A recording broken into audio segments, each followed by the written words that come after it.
I'm incredibly excited that this is only the beginning of our journey.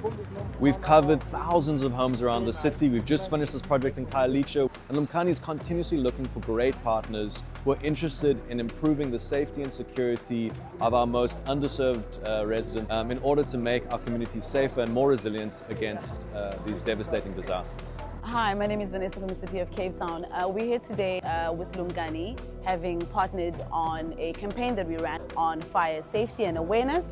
Part of the campaign involved being able to give out to 1,000 homes in Khayelitsha SST fire detector devices. So today we're pretty much here to check those out, get a sense of how they're working, how the residents feel about it, because ultimately we're trying to save as many lives as possible. We hope that we're able to do more of this kind of work, really impactful work, trying to do what we can, where we can all the time.